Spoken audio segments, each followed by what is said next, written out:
everyone. Today I will be speaking to Dr. Corrin Varady, who is the CEO of edtech platform Idea.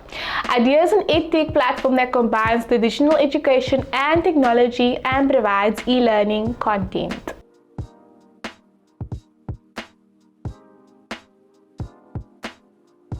So hi Corrin, thanks for giving us the time to speak or chat a little bit. Before we begin, would you like to introduce yourself? Maybe tell us a bit more about yourself and your journey at Idea. Of course. Yeah. Of course. I'm Dr. Corrin Varady. I'm the founder and CEO of Idea.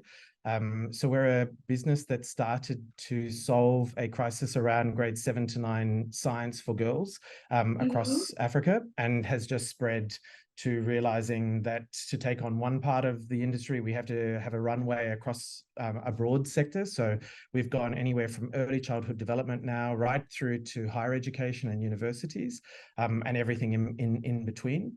And my big mission and vision is that I came from a family of refugees, but my family put themselves through education, and it was public sector education. My mother advocated for public sector education. And so as a private sector business, I really believe in the mission of supporting public sector and government to be able to deliver the same opportunities that I've had in my life, and to recognize the privilege that education's given me in my career and as a journey. But how do we replicate that with technology for South Africans? And how do we better our education system as a whole? So Idea recently released the press release titled Turning the Page on SA's Illiteracy Crisis, and also how technology can help. And it starts by just giving some statistics on how 81% of grade 4 learners can't read for meaning, which is quite shocking. I mean, that's nearly 100. It's almost double half. And that's a massive concern. And I mean, like, just even reading about something like that makes you really concerned and worried about the future of literacy in the country. Would you like to expand a bit about this and just paint a picture of South Africa's current illiteracy crisis? Sure. So, I mean, the 81% comes from standardized assessments, and we do a lot of standardized assessments across the country. We do EGRA and EGMA, so early grade reading assessment, early grade maths assessment. We do the PEARLS tests, which are global, and the TIMSS tests. And this 81% came as a international standardized assessment. Comparative to the world, I think South Africa competes for the bottom place with just the Philippines, second last to last year on year. So it is a major challenge. But what does the 81% actually tell us? It tells us that we're not doing something right, obviously. It tells us that we're not preparing our students. Even if we just take aside the controversy around some of these assessments, people say that, you know, grade 4 learners shouldn't be having these sorts of tests. My argument would be that they give us a temperature or a litmus test to understanding, are we close? And 81% is not close. And 81%, I try and say to people, we have to understand what that 81% means. When we look at then 62 or 63%, I think it is, in the latest youth unemployment figures, and 81% in literacy reading for meaning, the numbers are similar to one another because they're extremely correlated. Our current generation of grade 4 learners who can't read for meaning will become unemployed citizens when in our youth population in the labor market. And if that doesn't get people to move around and get industry to also understand that they have a role in that, I'm not sure what will. I think history plays a big role in our literacy and numeracy rates. I think that socioeconomic plays the largest contemporary role, but I think history is a legacy and will not be undone overnight, and will not be undone in a couple of generations. But it doesn't mean that we should care less or try less because we get put off by the sorts of numbers, because statistics can be really scary. And if we don't use them as a means for us to learn what do we need to do, then we actually get put off saying there's probably nothing we can do that's going to change this crisis. So I say to people, right, if we went from 81% to 60%, It's still 60% that can't read for meaning, but we're moving, we're progressing. And so I think it's really important that we use statistics not politically, but we use them in the education sector just to be able to identify what is actually happening. The reading for meaning statistic was that it's not that students cannot read, it's that they don't understand what they're reading. And so therefore, if they can't comprehend, they're not analyzing, they're not synthesizing. And so they're going to go through a system where eventually when they're asked to analyze critical thinking and problem solving skills, they're not going to have that ability, the cognitive function to do that. But language plays one of the greatest roles in this. And why is South Africa more challenged than maybe other countries? Because it's such a diverse multilingual country.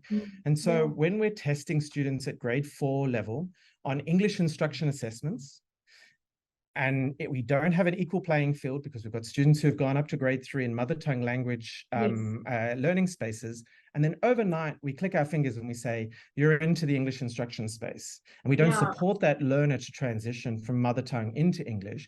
Are we assessing them fairly? Now, we did an assessment, we did an EGRA, so it was an early grade reading assessment, very similar to this in grade 3 and grade 4 with UCT, with the African Languages Department. And what we did was we took the English instruction assessment, and the students performed about as well as the TIMS report showed.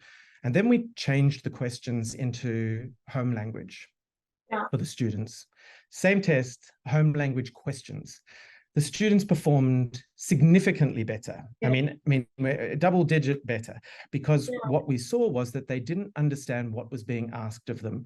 And so it showed us that language plays such a critical role in understanding and unpacking what literacy looks like.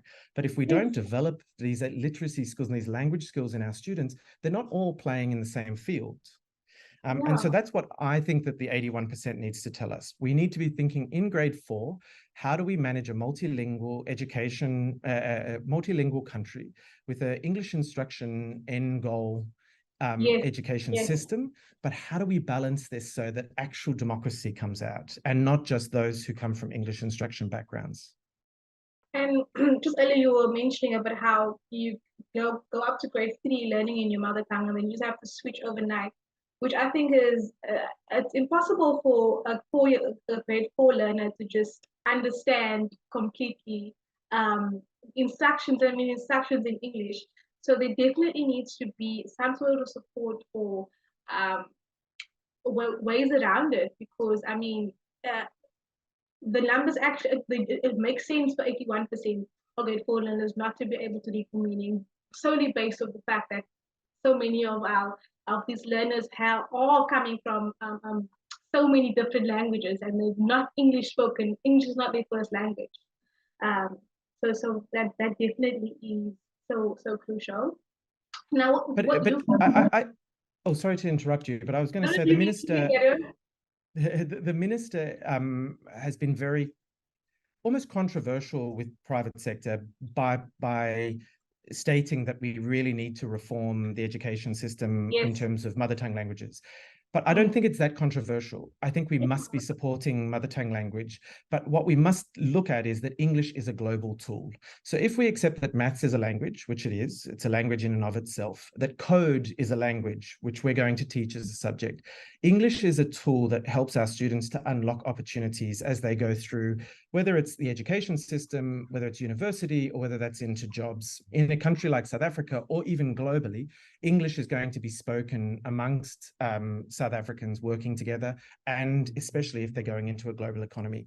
If we then depoliticize the concept of English being and we say it's a tool, it's a subject that must run in parallel for even students in mother tongue language environments where, say, for example, technology teaches those students throughout those formative years, then we develop English as a tool. We don't remove any of the importance around mother tongue language. We remove the controversy and the politics that people are saying, wow, we must just teach all students in English. I don't agree with that.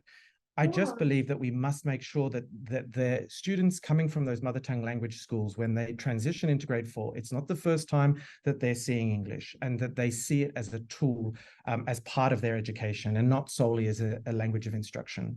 Yeah, definitely. I 100% agree. And why is it being phase is something that's controversial when it's so important that it needs to be tackled. Like, like what you guys are saying is that technology can help us with this crisis.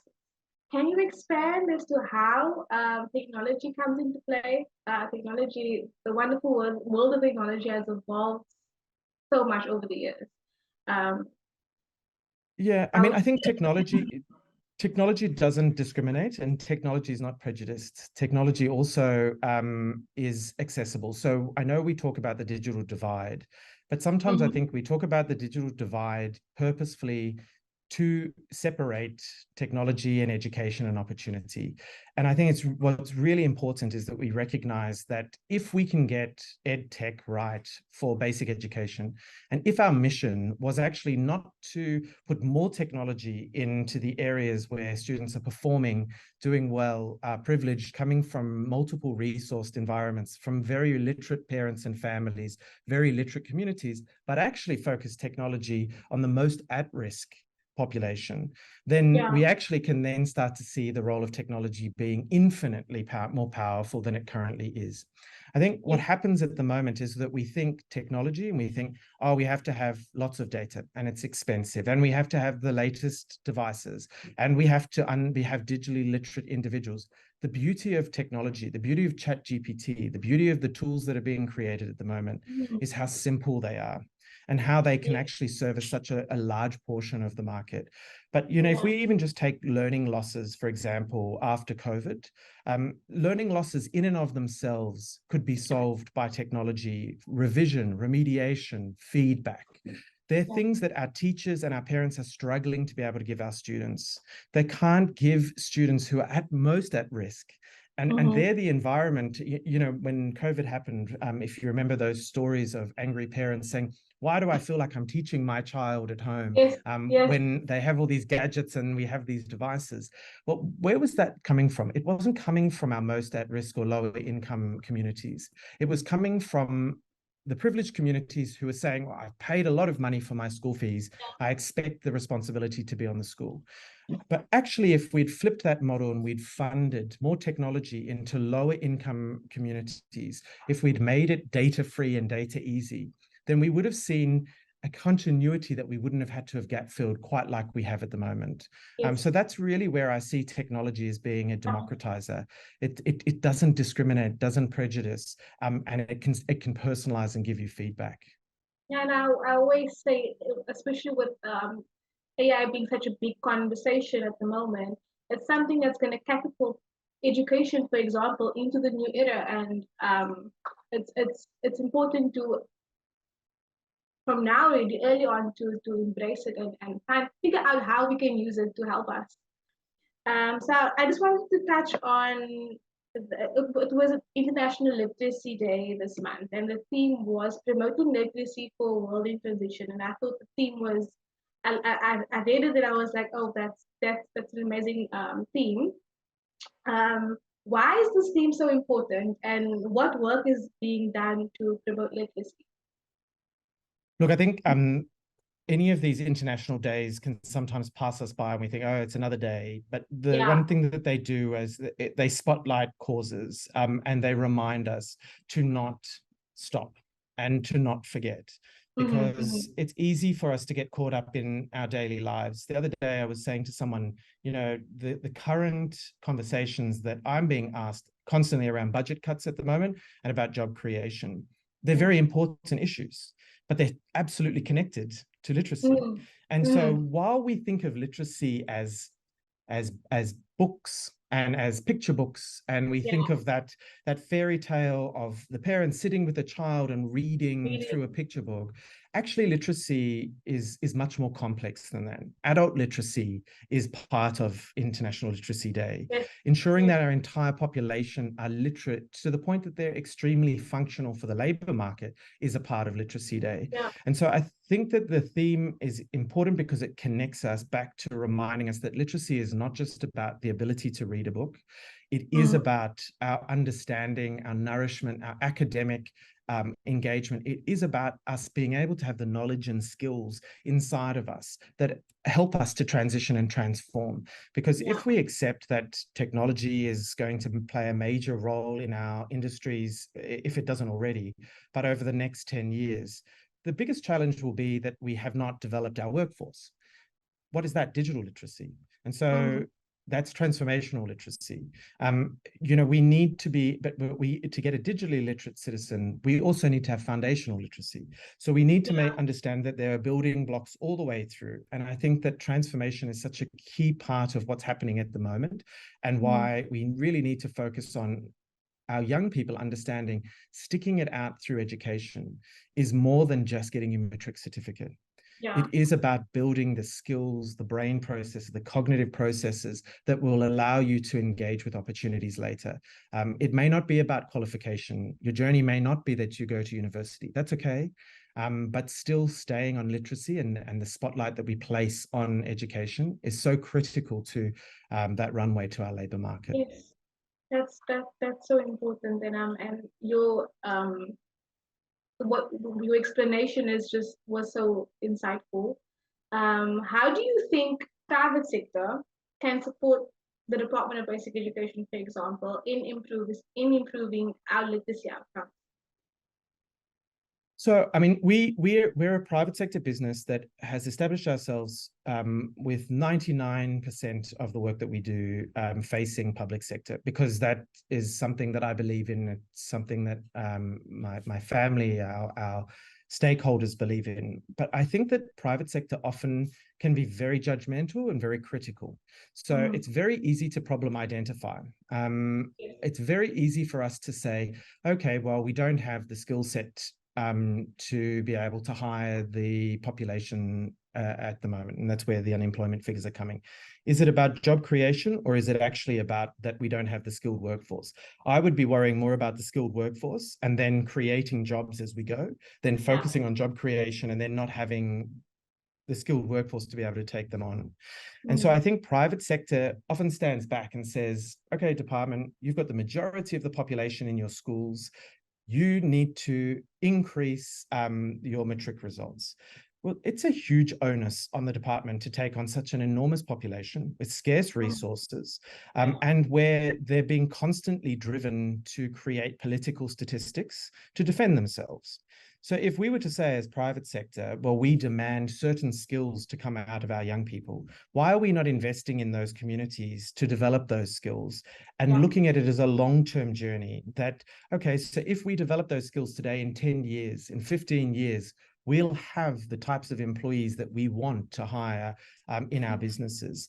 It is only through programs where we really start to engage. And if businesses are concerned about some of the public sector structures when it comes to broad-based Black economic empowerment or skills development funds, or, then they must undertake their own CSI campaigns.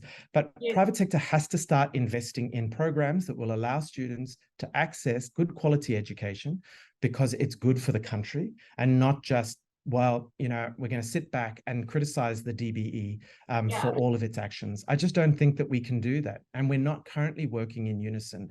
I would say to you that public-private partnership is an all-time low when it comes to collaboration. I think it's very high when it comes to the demand of procurement. But that's not the only reason that public sector is there to fund us. They're actually there to try and support our populations. And I think we need to come to the table with that as well.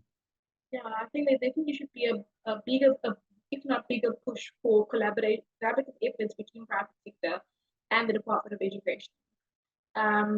So just touching on something that was mentioned in the press release, but I just had a thought.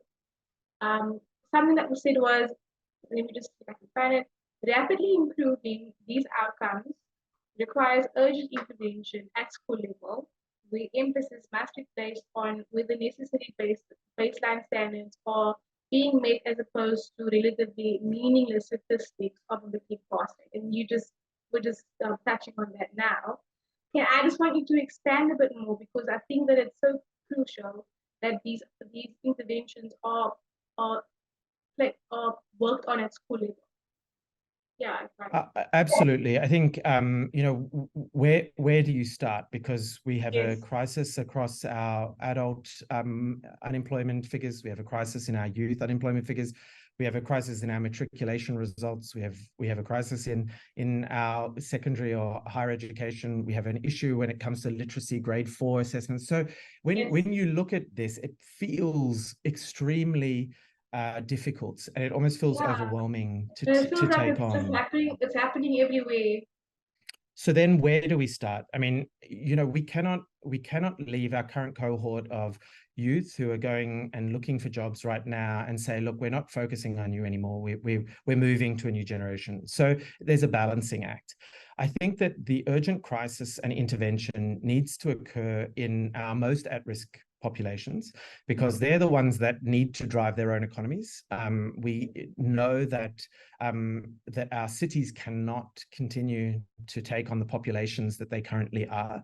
And the reason that people are moving to Cape Town, Durban, and Johannesburg is because they're looking for jobs.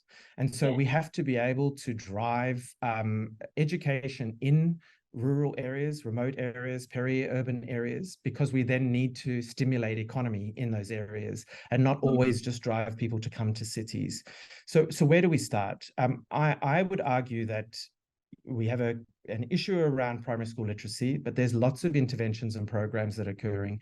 I think we see a lot of dropout that occurs in secondary school, and we certainly see a lot of disengagement of students. So if you come in from a primary school and maybe your reading and writing is not proficient enough for you to achieve, let's not talk about pass, let's talk about achievement, I still think there's time to remedy that. I still think that with the right interventions, from grade 7 onwards, we can make a difference towards your matriculation, and then that obviously has a knock-on effect to vocational and higher education.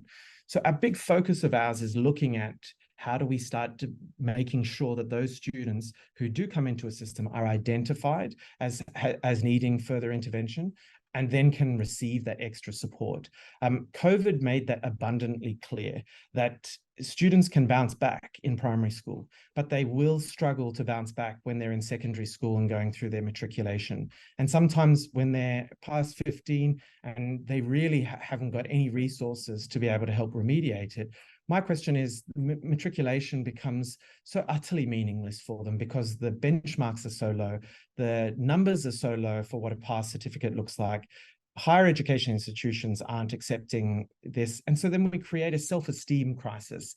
You know, individuals start wondering, what is my value in society if actually I can't use this certificate for anything? Yeah. So I think if we really get going with young adolescents, we can probably balance ourselves between the literacy challenges that we have earlier on and making sure that the next 5 to 6 years in terms of what our matric results look like are going to be not just about passing at 30%, but about achieving at 70, 80%. Yeah, that's absolutely correct. I think it's definitely the young adolescence is such a crucial time in your life, not only academically, but as you're growing as an individual. So it's so important. So just to touch on something as well, another topic that has also been spoken about recently is how teachers that, well, the newly graduated teachers are not as equipped to teach in a meaningful way. How do you think, or what do you think must be done differently in how teachers are trained in our education system? So the current data, and I think some is anecdotal and some is good data coming out of certain universities, is showing that our current teachers coming into the system are actually probably, in terms of their teaching and learning practice, so what we call pedagogical practice, further ahead than a lot of teachers that we would say are the wisest bearers of all knowledge. And so I don't necessarily think that our teachers are the problem. The problem is that our teachers are dealing with a situation where they have very large classes. They have students who are at both ends of the spectrum in terms of ability, pace, They've got inclusive education programs, so they're dealing with special needs as well as dealing with gifted and talented students. And so there has to be a trade-off at some point. I'm not saying that all teachers are proficient and competent. I'm not making that argument, but I think it would be very unfair for us to constantly dump on our teachers to say that they're a big problem, because actually the problem that they're facing is just like being a health worker going into the COVID crisis. They're our heroes. They're our lifeline. They're going to be the only thing that gets us through. And if we continue to criticize them, we continue to say that they're the reason that our students are not performing. I think the only way that we can see it improving is that we have professional development. So we help teachers to understand the context and the reality that they're in. I think we help them with technology, which I think digital literacy is relatively low with a lot of our educators. And then I think we need to give them a break. I think we need to say, you know, we're here, we're with you. And as a sector, we want to support you to see our students perform, and not just that we believe that you're the reason for our crisis. I'm pretty sure if they had all the resources that was needed and a class ratio that's not absurd, they could, they could help even more students than what they are already assisting and guiding, nurturing so many minds. And I think it's interesting that you mentioned that about professional development. So idea basically combines education and technology, and I do think that technology can help teachers and even learners, obviously better not only literacy but on all educational fronts. But how do you think can technology help teachers in the ever-changing world that we are in now, just to better their content, whether it's to assist students or in any aspect of the day-to-day activities? So I think, you know, content mastery is a challenge for all of us. An expert is just somebody who knows how to recall something faster than somebody else. And so if we expect our teachers to understand an enormous breadth of curricula because they've got multiple subjects, and then we expect them to be specialists and to get everything right all the time, are we being maybe unfair? So is there actually a model that rather says that if technology can be providing content and teachers are facilitating learning, so they're facilitating all the aspects around that student's life, which are far more than just content, curriculum, and assessment, you know, all the problem solving, all the group work, the collaboration, learning social skills, learning how to participate in education activities is what I think a great teacher does. A great teacher is not just somebody who knows how to recite a textbook across multiple subjects better than another. And I think also we're seeing that there is a huge lack of strong technical teachers. So physical sciences, life sciences, mathematics. Well, we shouldn't be dropping those subjects just because the teachers don't have those subject matter areas. We should be focusing on that the teachers can be great teachers. They can facilitate that learning, but use the technology to teach the students content and knowledge.